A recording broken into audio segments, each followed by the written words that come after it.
Good morning to all of you. तो मेरा नाम है अनन्या राज और मैं आज आप लोग के सामने फिर से आ गई हूँ अपना 10th चैप्टर का पार्ट 3 लेकर। तो अगर आप लोगों ने अभी तक पार्ट 2 या पार्ट 1 नहीं देखा है तो प्लीज़ पहले जाकर पार्ट 1 या पार्ट 2 देखें, क्योंकि आप लोग अगर उन दोनों वीडियोज़ को नहीं देखेंगे तो आप लोगों को ये मेरा पार्ट 3 समझ में नहीं आएगा।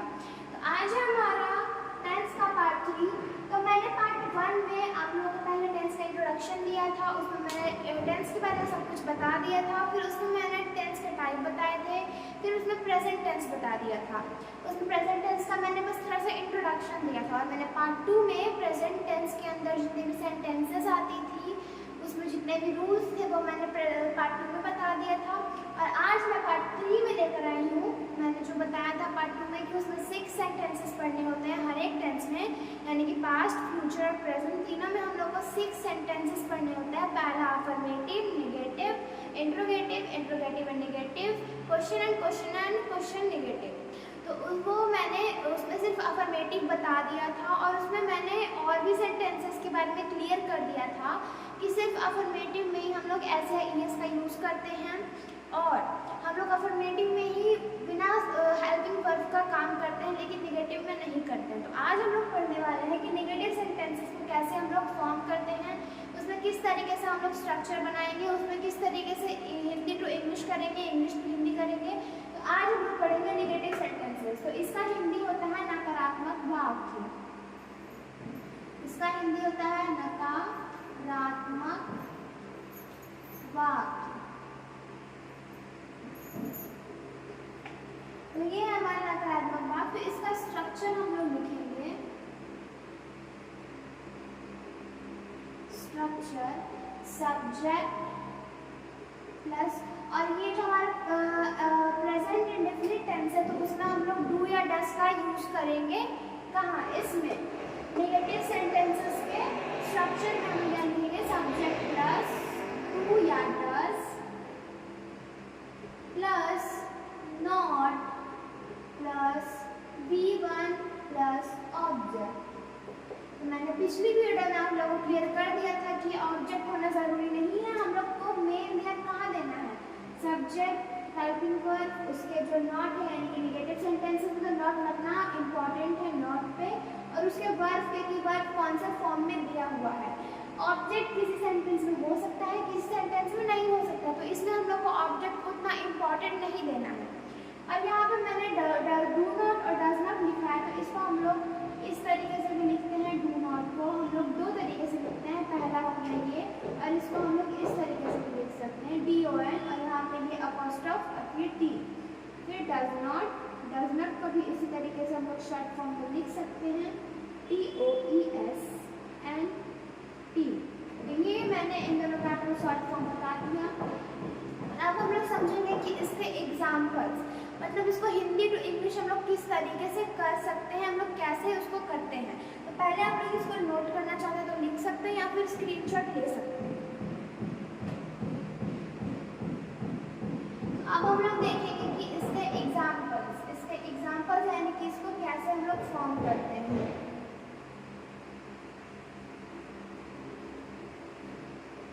तो मैंने पिछले वीडियो में आप लोगों को बता दिया था कि हमारे पास 7 सब्जेक्ट्स थे, मतलब कि जैसे में मैं हो गया, वी, यू, दे, तो ये सब जो थे सब्जेक्ट्स थे और उसके हिंदी भी मैंने आप लोगों को बता दिया था। तो अगर आप लोगों को ये चीज़ याद है तो आप उसको कर सकते हैं। तो मुझे मैं जैसे कि आप लोगों को एग्जाम्पल देती हूँ।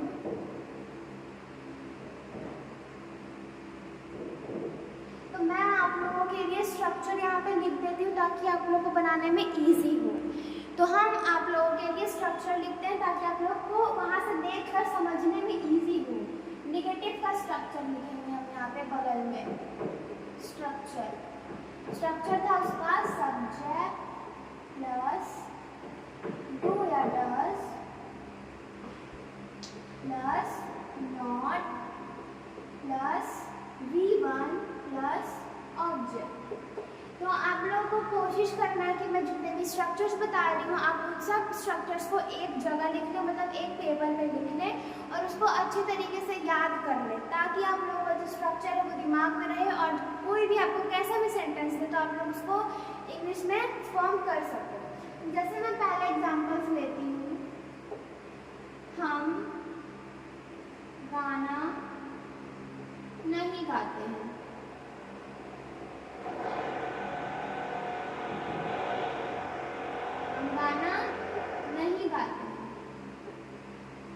इसका इंग्लिश हम लोग बनाएंगे। पहले सब्जेक्ट क्या है? हम। तो हमको हम लोग इंग्लिश में क्या लिखते हैं? वी। फिर यहाँ सब्जेक्ट, ठीक है। फिर यहाँ क्या लिखा हुआ है? डू या डज। तो पहली बात मैं आप लोग एक और चीज़ पहले बता देना चाहूँगी कि डू और डज हम लोग किसके साथ यूज़ करेंगे और किसके साथ यूज़ नहीं करेंगे। तो पहले हम लोग वो समझते हैं, क्योंकि एग्जाम्पल डायरेक्ट समझ में नहीं आएगा। तो यहाँ पे देखेंगे हम लोग यूज ऑफ डू। तो हम लोग डू का यूज करेंगे आई के साथ, वी के साथ, यू के साथ, दे के साथ और प्लूरल नेम्स के साथ। प्लूरल नेम्स, इन सब के साथ हम लोग किसका यूज करेंगे? डू का यूज करेंगे। फिर हम लोग यूज करेंगे डज का, use of does. Use of does हम लोग करेंगे किसके साथ? She, he, it, names and मतलब प्लूरल नेम्स के साथ हम लोग किसका? डज का यूज करेंगे। प्लूरल। तो आप लोग इसका स्क्रीनशॉट कर लीजिए और इसको अपने दिमाग में रखिए, क्योंकि अगर आप लोग इसको दिमाग में नहीं रखेंगे तो आप लोग डू को कहीं और, डज को कहीं और यूज कर देंगे, तो आपका सेंटेंस गलत हो जाएगा और आपके मार्क्स कम हो जाएंगे। तो आप लोग इसको लिख लीजिए या फिर इसको आप लोग स्क्रीनशॉट भी ले सकते हैं। तो अब मैं आप लोगों को एग्जाम्पल के थ्रू समझाऊंगी कि इसको हम लोग कैसे फॉर्म कर सकते हैं।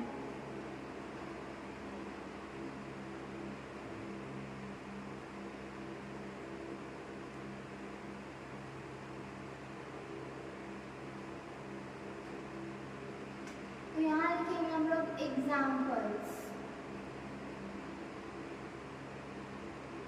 एग्जाम्पल्स तो जैसे मैं लिखी हूँ, जैसे मैंने पहले लिखा था कि हम गाना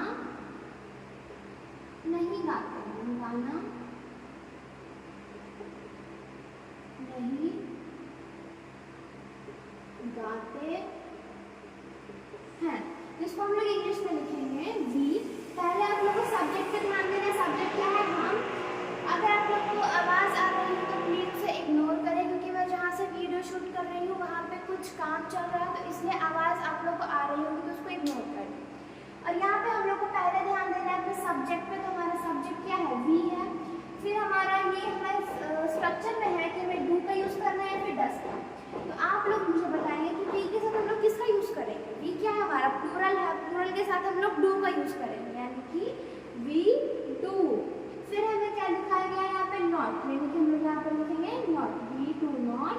और गाना गाने का होता है sing, we do not sing a song. देखिए we do not sing songs होगा यहाँ पे, क्योंकि यहाँ पे हम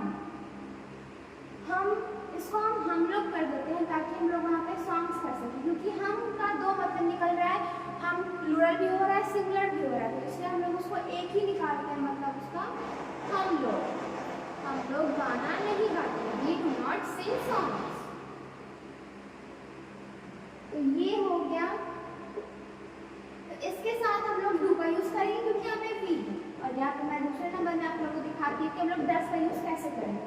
अगर यहाँ पे लिखा हुआ है कि राम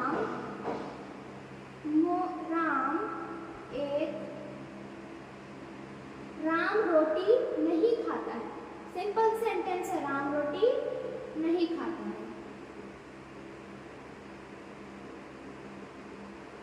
नहीं खाता है।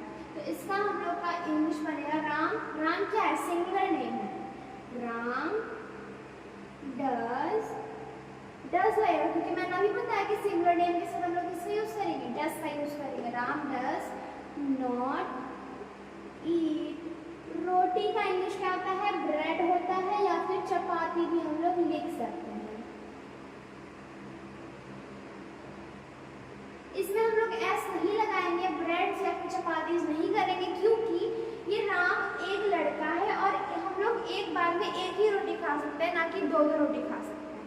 तो इसलिए यहाँ पे हम लोग नहीं लगाएंगे एस। यहाँ हम लोग इसलिए लगाएंगे क्योंकि यहाँ पे हम लोग का बात हो रहा है, हम लोग में ज़्यादा लोग आ रहे हैं, इसलिए ये हो गया कि we do not sing songs. और अगर हम लोग को ऐसा भी सेंटेंस मिल सकता है कि सीता और गीता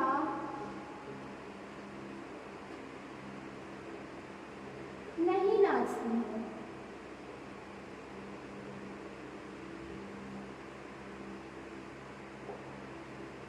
इसको हम लोग बनाएंगे सीता एंड गीता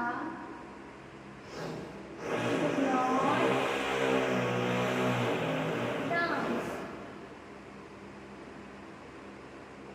तो ये इसलिए यहाँ पे टू लगा क्योंकि यहाँ पे दो नाम है, सीता और गीता। तो ये दोनों को अगर हम लोग करेंगे तो यहाँ पे डस नहीं लगेगा, क्योंकि सीता और जब गीता आ गया तो वो प्लूरल बन गया, ना कि सिंगुलर रहा। अगर यहाँ पे गीता को हटाकर जिससे रहता सीता नहीं नाचती है, तो यहाँ पे होता है सीता डज नॉट डांस। लेकिन यहाँ पे सीता और गीता नहीं नाचती है, तो यहाँ होगा Sita and Gita do not dance.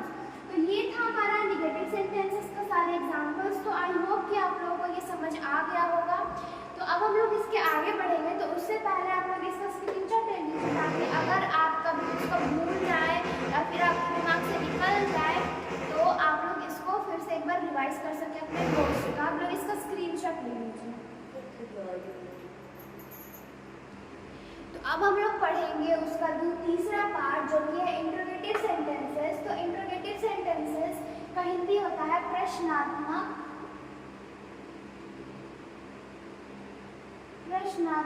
वाक्य।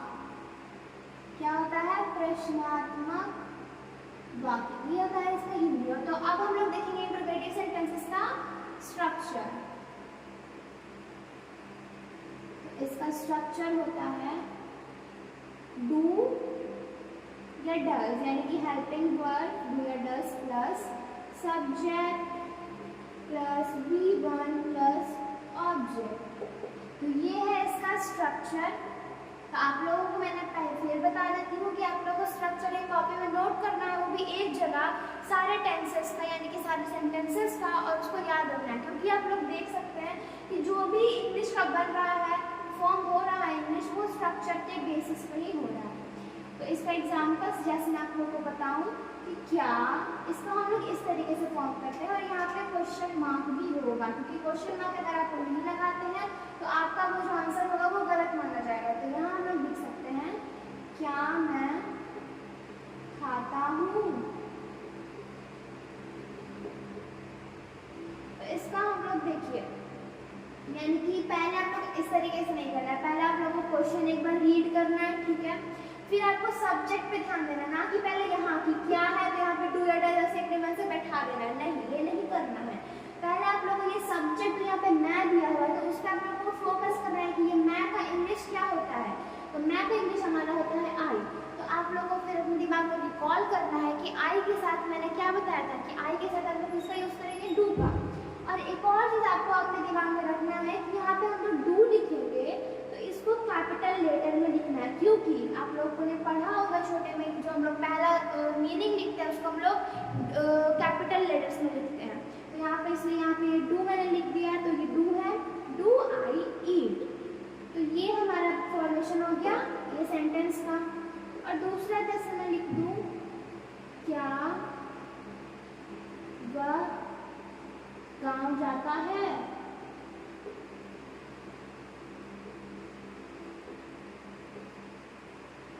क्या वह गाँव जाता है। तो यहाँ पे पहले आप लोग को इस पे ध्यान देना है और इस पे ध्यान देना है कि यहाँ है वह और जाता, यानी कि ये लड़के के बारे में बात हो रही है। तो यहाँ पे हम लोग यूज करेंगे ही का।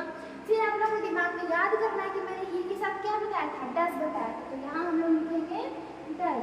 और ये चीज़ आपको हमेशा नहीं गलत करना है, यहाँ पे आप लोगों को क्वेश्चन मार्क देना बहुत ज़रूरी है, क्योंकि अगर आप नहीं देंगे तो आपका हाफ एन मार्क्स तो उसी में कट जाएगा, क्योंकि आप लोगों ने क्वेश्चन मार्क्स नहीं लगाया। तो does he go village, go to village. और एक और बात कि यहाँ पे हमें गो टू लगाना जरूरी होता है। ये गो टू जो है ये यूनिवर्सल रूट है। आप लोग कहीं भी गो लिख रहे हो और उसके आगे आपके साथ ऑब्जेक्ट भी है, तो आप लोग को वहाँ गो टू लगाना जरूरी है। तो यहाँ पे हो गया does he go to village. तो ये था हमारा इंट्रोगेटिव सेंटेंसेस का। और यहाँ पे आप लोग इसका स्ट्रक्चर के आधार से मैच कर सकते हैं। जैसे मैं यहाँ पर क्या मैं खाता हूँ, डू आई ईट। तो पहले मैंने स्ट्रक्चर में लिखा है कि हेल्पिंग वर्ब लगाना है, हेल्पिंग वर्ब लग गया, यहाँ आई मीन्स सब्जेक्ट हो गया, फिर वर्ब था तो वर्ब लग गया। और इसमें ऑब्जेक्ट नहीं था तो इसलिए इसमें हम लोगों ने ऑब्जेक्ट नहीं लिखा, लेकिन ये जो क्वेश्चन मार्क है ये हमारे एक एक सेंटेंस में होना चाहिए। फिर दूसरा में देखिए डज यानी कि हेल्पिंग वर्ब, सब्जेक्ट ही है तो सब्जेक्ट, फिर गिवन, तो ये यहाँ पे ऑब्जेक्ट था तो इसमें हम लोगों ने ऑब्जेक्ट का भी यूज़ किया। फिर ये हमारा क्वेश्चन मार्क जो कि बहुत ज़रूरी होता है। तो ये था हमारा इंट्रोगेटिव सेंटेंसेस। तो इसमें मैंने आप लोगों को सिर्फ 2 सेंटेंसेस बताए हैं, ताकि मैंने इसलिए इसमें थोड़ा कम पढ़ाया ताकि आप लोग आराम से अपने दिमाग में हर एक चीज़ को रिवाइज करते जाएं और 2 ही सेंटेंस पढ़िए, आप लोग कम ही पढ़िए, लेकिन जो पढ़ रहे हैं उसको अपने दिमाग में बैठा लीजिए। तो उसलिए मैंने आप लोग आज बताया सिर्फ दूसरा नंबर नेगेटिव सेंटेंसेस और तीसरा नंबर इंट्रोगेटिव सेंटेंसेस। तो इन दोनों सेंटेंसेस में अगर आपको कोई भी कंफ्यूजन हो, कोई भी दिक्कत हो, तो कोई परेशानी, तो आप लोग मुझे कमेंट करिए ताकि मैं उस पर एक और नया वीडियो बना सकूं और फिर आप लोगों को उस वीडियो को देख के सब कुछ समझ आ जाए। तो आज मैंने क्या क्या पढ़ाया, नेगेटिव सेंटेंसेस पढ़ाया, उसका स्ट्रक्चर था क्या, उसका स्ट्रक्चर था सब्जेक्ट प्लस डू या does plus not plus V1 plus object. और आप लोग को एक और मेन बात जो कि मैंने स्टार्टिंग इस वीडियो के स्टार्टिंग में बताया था कि अगर ये जो नेगेटिव में है तो उसमें हमारा, अगर आप लोग को ये आवाज़ आ रही हो तो प्लीज़ उसे इग्नोर करें और मेरी बातों को सुनने का कोशिश करें। तो अगर मैंने स्टार्टिंग में आप लोगों को बताया था कि अगर जो हमारा एस या ES वाला सिस्टम था ना, जो मैंने पार्ट 2 में बताया है, तो उसको आप लोग को इसमें यूज़ नहीं करना है। जो मैंने उसमें बताया था कि जिस भी वर्ब के लास्ट में कॉन्सोनेंट रहेगा उसमें हम लोग एस का यूज़ करेंगे, जिसमें वॉवेल रहेगा उसमें ES का यूज़ करेंगे। तो इसमें ना वो सिस्टम ख़त्म हो गया है। क्यों हुआ है? क्योंकि यहाँ पे हम लोग हेल्पिंग वर्ब का यूज़ कर रहे हैं, वहाँ हम लोग हेल्पिंग वर्ब का यूज़ नहीं कर रहे थे। मैंने वहाँ बताया था कि वहाँ हम लोग हेल्पिंग वर्ब का यूज़ नहीं करेंगे, इसलिए वहाँ हम लोग एस या ES का यूज़ कर रहे थे। लेकिन यहाँ हम लोग हेल्पिंग वर्ब का यूज़ कर रहे हैं, तो इसमें हम लोग V1 का ही यूज़ करेंगे, मतलब वर्ब का बेस फॉर्म। तो उसमें आप लोग को उतना सोचने का कोई ज़रूरत नहीं है। वर्ब का बेस फॉर्म मतलब जो वर्ब आप लोग को मिलेगा, मतलब जैसे में खाता है तो खाना हुआ, खाना का इंग्लिश ईट हुआ, तो आप लोग को सिंपली ईट लिख देना है। ये नहीं कि उसमें ईट्स करना है या फिर ईटिंग, कुछ नहीं, आपको सिंपली लिख देना है कि उसमें ईट होगा। तो आई होप कि आप लोगों को आज की वीडियो में मैंने जितना समझाया वो समझ आ गया होगा, और अगर समझ में आया है तो लाइक करना ना भूलें और प्लीज़ सब्सक्राइब करें ताकि मेरे सब्सक्राइबर्स बढ़े, मुझे सपोर्ट मिले और मैं आप लोगों के लिए अच्छे वीडियोज़ ला सकूँ।